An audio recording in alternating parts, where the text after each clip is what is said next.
Currently, lots of people are asking, what should I learn? Should I learn Mandarin or should I learn Cantonese? But what's the difference between them and why we need to choose them? So today, in this video, I will first give a brief idea of Chinese dialect background and where does the Mandarin and Cantonese coming from. Then we will dive into the difference between Mandarin and Cantonese. And lastly, I will give you the common mistakes that a native Cantonese speaker will make when they speak Mandarin Chinese. Mandarin, the official or the common language of China, has a long and complex history. It evolved from the Asian language spoken in the northern region of China and gained prominency during the Ming and Qing dynasties. Mandarin became the standard dialect and the basis for modern Chinese language. It is now spoken by over 70% Chinese population and is the primary language for communication in the government, education, and media. Mandarin's rise in the popularity can be attributed to the political and cultural factors, as well as its inclusion in the education system. Cantonese, on the other hand, is a Chinese dialect that originated in Guangdong region, including Hong Kong, Macau, and some other Southeast Asian countries.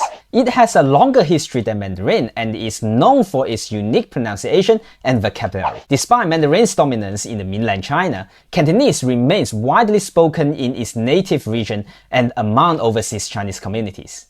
However, Cantonese has faced a challenge in recent years due to the Mandarin's increasing influence, especially in the realms of business and media.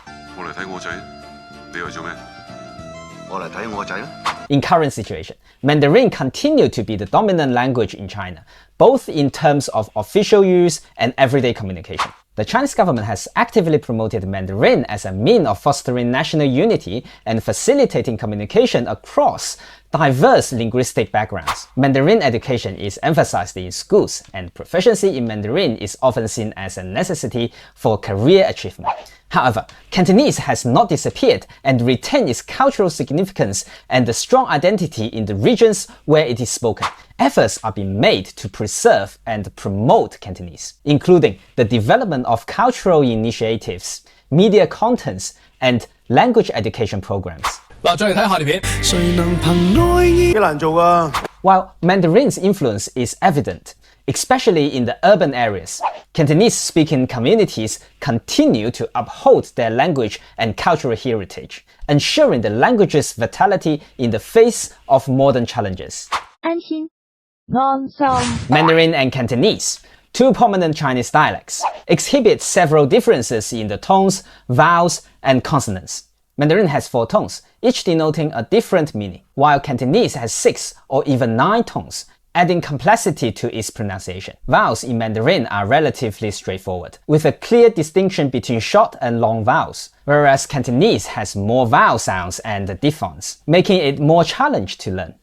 In terms of consonants, Mandarin has fewer final consonants, and its syllables often end with a vowel or n or ng. Cantonese, on the other hand, has a more extensive range of final consonants, including stop and affricates, which adds intricacy to its pronunciation. The differences in tones between Mandarin and Cantonese are significant. In Mandarin, the tone's contour largely determines the meaning of a word. For example, the word ma can mean mother, num, horse, or scold.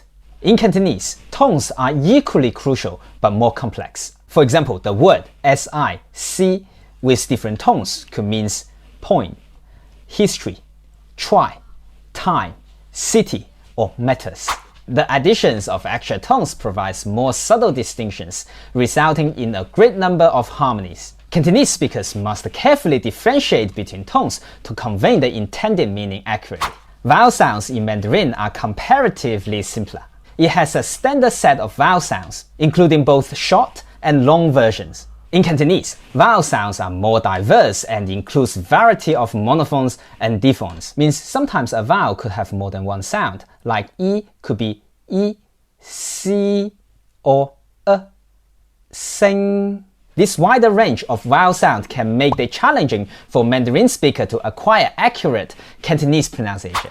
Regarding consonants, Mandarin has relatively limited number of final consonants, while Cantonese has a broader range. For instance, Mandarin often ends syllables with vowels or nasal sound, like ng, huan, or ng, kong, whereas Cantonese includes additional consonants like p, z, t, xu, or k, sik, at the end of syllables. This variation in consonants contributes to the distinct sound of Mandarin and Cantonese and can affect the overall pronunciation and rhythm in the language. Native Cantonese speakers often make specific mistakes when speaking Mandarin due to the differences in pronunciation and grammar between two dialects. One common mistake is the substitution of r sound with the l sound. For example, the Cantonese speaker might say ren instead of ren for the Mandarin word person. This error occurs because Cantonese lack of r sound and tend to substitute it with the l sound. Cantonese speakers also struggle with the Mandarin retroflex sound, such as zh, ch, and sh.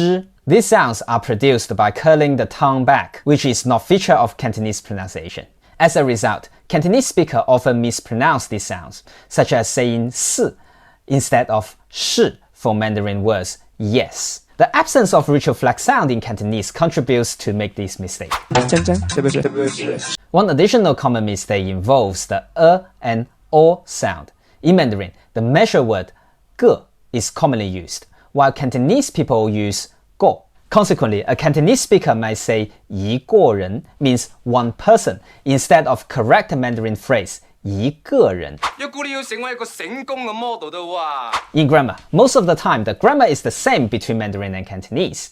However, native Cantonese speakers like to use inverted sentence. For example, 我走先啦，喺邊啊你，揾你唔到喎. If you directly translate it from Cantonese to Mandarin, people do understand what you're talking about, but not very accurate. In conclusion, native Cantonese speakers may make specific mistakes when speaking Mandarin due to the difference in pronunciation and grammar.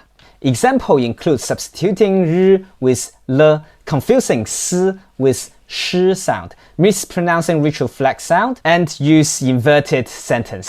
These mistakes arise from the contrasting phonetic system and the sentence structures of Cantonese and Mandarin. With practice and exposure to Mandarin, Cantonese speakers can overcome these challenges and improve their proficiency in the language. So that's all for today. I hope this video has made you more clear about the differences between Mandarin and Cantonese. And if you like this video, please click the like button and subscribe to the channel. And if you would like to know more about learning Mandarin Chinese, please click this video. And I will see you in next video.